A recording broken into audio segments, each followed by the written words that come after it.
여러분 반갑습니다. 쉽고 빠른 재테크, 나만의 재테크 나지입니다. 오늘 여러분들과 함께 알아볼 내용은 바로 여기가 어디냐? 방배입니다. 왜 방배를 알아보냐? 과거 한때 앞서방이라는 단어가 있었습니다. 이 앞서방이 무엇이냐? 압구정, 서초, 방배를 따서 앞서방이라고 했습니다. 90년대까지 대한민국 최고의 부처는 앞서방이었다. 참고로 서초구가 이때 분리가 됐습니다. 원래 강남구였다가. 자, 요게 압구정 현대 평면도예요. 이제 50평 이상, 48평 저는 이런 평면도가 나오는데 압구정 과거에도 지금도 늘 최고의 부촌이었습니다. 대단하죠. 여기 보시면 방이 이상하죠. 여기 문이 없네? 왜 일로 가서 일로 가지? 자, 이게 뭐냐면 바로 가사도우미 분들이 거주하는 방이에요. 지금은 거의 드물지만 예전에는 입주도우미 분들이 있었죠. 이분들이 여기서 편하게 생활하는 거죠. 그러다가 이제 고용인들 주문을 하면은 여기서 준비해서 이렇게 나오는 그런 거죠. 이런 구조가 상당히 많습니다. 그래서 압구정은 예나 지금이나 부자였고, 서초 방배는 지금 살짝 애매할 수 있지 않아? 라는 생각이 들 수 있지만 과거에는 지금도 있죠. 대법원, 중앙검찰청, 강남 업무지가 가까웠고, 그러다 보니까 법조인이나 기업 임원급, 사회 지도층들이 다수 거주했어요. 지금도 거주하고 있어요. 물론 흐름이 반포나 이제 뭐 청담, 삼성으로 좀 넘어간 게 있긴 하지만 그 증명으로 보면, 자, 96년 당시 아파트 시세를 보면 서초 우성 아파트 5억 8천, 방배 신동호 아파트 5억 5천, 압구정 미성 2차 47평이 4억 3천. 이게 감이 안 오죠. 지금 생각하면 말도 안 되는 가격. 자, 실제로 지금 보면은 다 10배 이상 가 있어요. 우성이 65평이 50억이 넘고요. 신동아도 50평이 넘고 미성도 40억이 훨씬 넘습니다. 자, 이게 가늠이 안 올 수 있어요. 이게 비싼 거야, 싼 거야? 그때 물가 생각하면 너무 예전이라서 거의 30년 전이니까. 자, 비교를 해보면 같은 강남인데도 다 비쌌습니다. 여기 보시면 개포 우성 47평이 있죠. 참고로 이게 말이 개포지 이게 대치동입니다.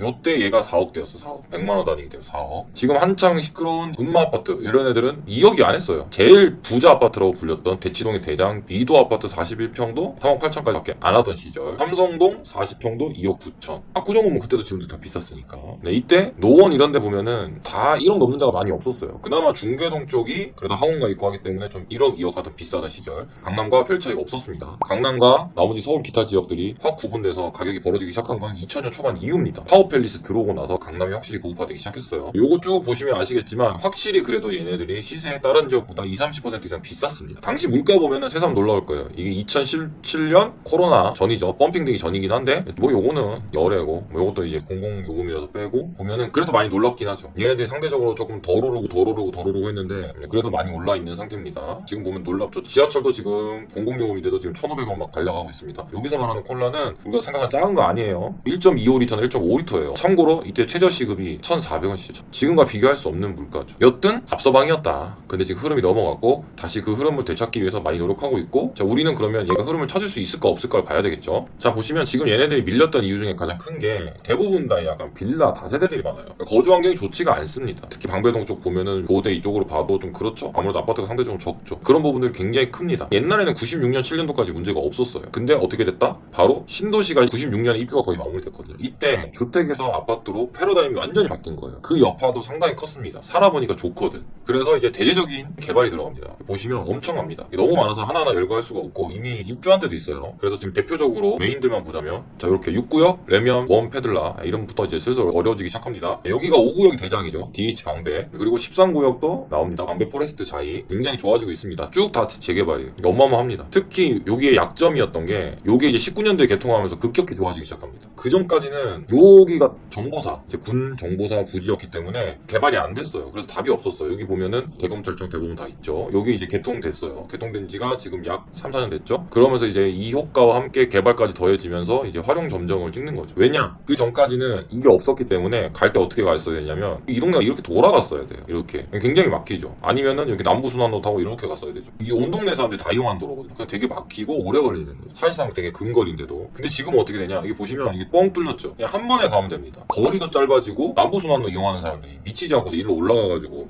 그러니까 이걸 타진 않을 거 아니에요. 즉 교통체증도 생각보다 좀 덜합니다. 이 도로가 그렇게 많이 막히진 않아요. 물론 여기서부터 여기는 많이 막힙니다. 여기 늘 막혀요. 어쩔 수 없어. 강남의 핵심 도로라서. 그래서 일직선으로 강남역과 역삼역, 업무지구를 다 갈 수 있죠. 좀 더 가면 뭐예요? 삼성역까지 쭉 다이렉트로 이어진다. 엄청 좋아지는 거죠. 실제로 터널 이렇습니다. 굉장히 넓게 잘 돼 있고요. 장거리로 쭉쭉 뻗어나와 있습니다. 그리고 또 하나는 경부고속도로 지하화. 동탄이 위에 덮개를 씌워서 지하화하면서 위에 공원을 만드는 거죠. 얘들도 똑같이 합니다. 보면 여기 지하화 동탄이 했죠. 얘네도 똑같이 하는 건데, 자, 이 효과가 어떻게 됐냐? 도시가 서로 이어지는 거예요. 그 전까지는 도시가 굉장히 돌아갔어요. 실제로 보면은 이 1동타에서 가려면 여기서 이게 바로 못 갔어요. 이렇게 위아래로 돌아갔어야 됐죠. 그게 없어지는 거죠. 강남도 마찬가지입니다. 그 효과가 큽니다. 얘네들도 지금 경부고속도로 때문에 좀 잘려 있어요. 물론 강남이라서 도로는 잘 돼 있는 편이라서 다니기 수월하긴 한데 어느 정도 단절성이 있었죠. 그 부분이 많이 상쇄가 됩니다. 그 효과로 지금 보면은 얘네 같은 경우 일로 바로 못 가요. 말도 안 되게 위로 삥 돌아가야 되고 아래 삥 돌아가야 됐어요. 그 효과로 지금 보면 원래 저점에서 7억대 찍었던 게 벌써 지금 9억까지 쫓아왔어요. 실제 매물은 더 비쌉니다. 물론 GTX 효과까지 있다 보니까 더 드라마틱한 효과가 나오긴 했지만 그래도 상당한 부동산 시장 조정장에 오름세를 보였다. 상승력을 보여줬기 때문에 강남이면 다양한 거죠. 참고로 이제 방배동이나 이런 데 투자하시는 분들은 자산이 좀 있는 분들이기 때문에 다주택자 포지션을 많이 가져가세요. 그때를 위해서 제가 좀 팁을 드릴게요. 자, 첫 번째, 이게 굉장히 중요합니다. 먼저 강남이나 송파, 서초, 그리고 용산까지 규제 지역을 먼저 매수하고 그 다음 비규제를 추가 매수하면 취득세가 중과되지 않습니다. 요 안에 다 들어옵니다. 그냥 가격에서 낼 뿐이에요. 근데 내가 그냥 지방이든 아니면 다른 수도권이든 이거 하면 안 된다. 자, 비규제로 먼저 샀어요. 그 다음에 규제를 산다? 그럼 무조건 안 돼요. 그냥 비규제 2개 사야 돼. 규제 사버리면 취득세 중과됩니다. 그냥 바로 8% 나옵니다. 그럼 내가 10억에 샀다. 세금만 8천만 원 나오는 거예요. 근데 규제 지역들은 대부분 다 비싸요. 서초, 강남, 송파, 용산이기 때문에. 그럼 걔네들의 매매가가 어떻게 돼요? 보통 아무리 작아도 20억이 넘는 거예요. 그럼 세금만 1억 6천, 거의 2억 이상 나옵니다.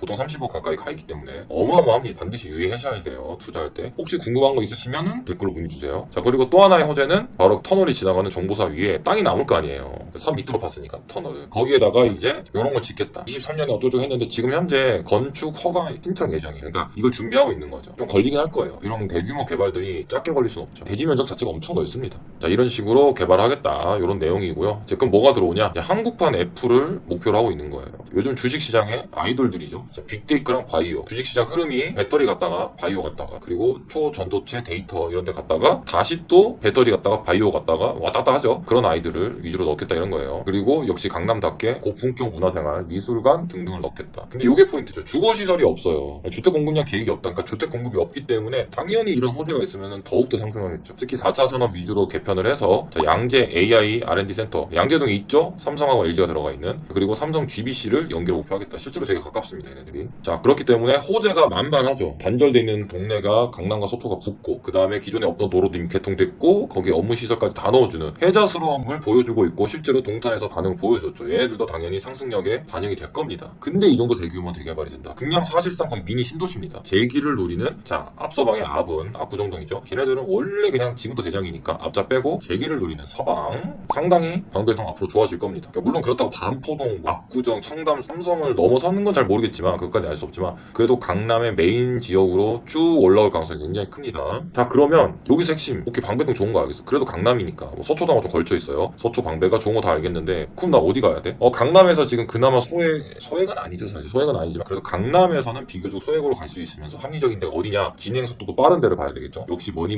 해도 속도가 중요하니까 바로 방배 13구역입니다. 가장 대장급으로 얼클어지는 게 방배 5구역이고 가장 가깝죠. 나름 초등학교도 끼고 있습니다. 그리고 딱 봐도 느껴지시죠? 사당역과 방배역 다 가깝습니다. 4호선, 2호선 더블 역세권 자, 이렇게 돼 있죠. 굉장히 가깝습니다. 얘네 800m, 도보 약 10분. 얘네는 600m, 도보 8분. 다 좋습니다. 입지는 두말할 나위가 없어요. 여기 공원하고 산책로가 딱 껴있죠. 매봉산하고 다 있기 때문에 굉장히 좋습니다. 자, 그리고 지금은 학군이 좋진 않아요. 그래도 비혁신이야 나름. 서울은 아무래도 혁신이 되게 많아요. 강남 8학군은 그나마 혁신이 적습니다. 그리고 여기는 비혁신이고 지금은 학군이 좋진 않지만 강남 치고 좋지 않은 거예요. 그렇지만 나중에 개발이 되면 굉장히 좋아질 가능성이 큽니다. 그럼 어떤 물건을 이제 선택해야 되냐? 지금 현재는 철거 신고 단계예요. 철거를 이제 준비 중인 겁니다. 이주가 거의 끝나서 제초안도 심지어 없죠. 이게 제일 포인트야. 제초안 이 법은 진짜 악법이긴 한데 없어질 가능성 크다고 보긴 하는데 그래도 아직까지 있기 때문에 이걸 계산해야 되거든요. 근데 얘는 없어요. 근데 시장에서 보면은 33평 받으려면 권리가액이 4억 5천 이상 돼야 된다고 이 주변에서 생각을 하고 있거든요. 관계자들이나 해당 지역 부동산들. 그러면은 안전빵으로 가려면 4억 8천 정도는 돼야 된다고 봤습니다. 실제 매물을 기준으로 말씀드리는 실제 매물이 있어요. 궁금하신 분들 댓글 주셔도 되고요. 공부하거나 내가 매수하려면 이런 것도 다 알아야 돼요. 그래서 실제 분담금이 5억 정도 나옵니다. 5억 2천 나오기 때문에 자 계산 나오죠. 이게 매매가 17억 3천에 잡혀 있더라고요. 그러면 5억 더하면 어떻게 돼요? 22억 5천. 너무 비싼데? 근데 그 남냐 안 남냐? 자 보여드릴게요. 일단 이거는 기준이 권리가액으로 해서 조합원 분양가 측정한 건데 이게 2017년도 기준이에요. 분양가는 지금부터 올라갈 거예요. 실제로 지금 재평형 신청을 받고 있습니다. 그렇기 때문에 평형 확정이 안 났어요. 반드시 주의하셔야 돼요. 재평형 신청 중입니다. 근데 그 당시에 분양가가 이렇게 나와 있습니다. 근데 그 기준으로 한 거예요. 왜? 2017년이면 부동산이 본격적으로 뛰기 시작하기 직전 또는 뛰기 시작한 초입에 측정된 거기 때문에 지금 권리가액도 올라가 있을 거예요. 그래서 분양가랑 권리가액이 서로 상쇄가 되기 때문에 아마도 분담금은 거의 비슷하게 나올 겁니다. 그래서 지금 보면은 최근에 정비안이 새로 짜졌죠? 네, 그래서 평형이 더 올라갔어. 24평 좀 증가했고 34평도 더 증가했어요. 그러니까 최대한 9평 이상으로 좀 많이 해주겠다는 거죠. 이렇게 소형 평수를 다 줄여버렸어. 굉장히 합리적인 거죠. 고급화시킨 거예요. 그리고 중대형 평형을 많이 늘려준 거고 굉장히 좋습니다. 그리고 차라리 얘네들을 줄이고 나머지를 조금 더 배정을 해주고 이렇게 균형 밸런싱을 한 건데 굉장히 잘한 선택이다. 인기가 꽤 있을 것 같습니다. 지금 현재 보면은 2단계입니다. 2단계 다 왔죠. 그럼 어떻게 되냐면 철거 1년에서 2년 걸리고 이주가 끝났기 때문에 아파트 지으면 3년,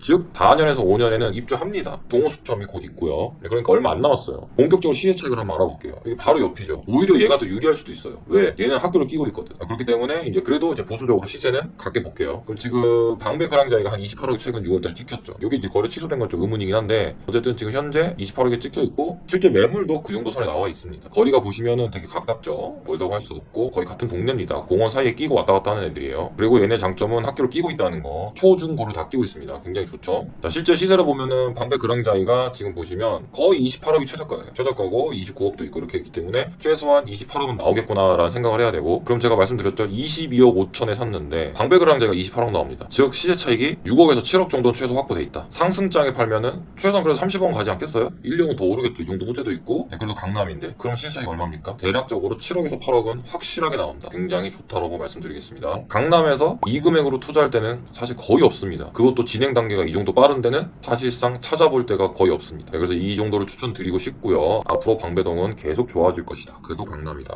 자, 오늘의 결론 스카이캐슬 많이 보셨죠? 네, 여기 정답이 있습니다. 그래도 강남이죠. 자, 다음번에는 더 유익하고 재밌는 내용으로 찾아뵐게요. 시청해주셔서 감사합니다.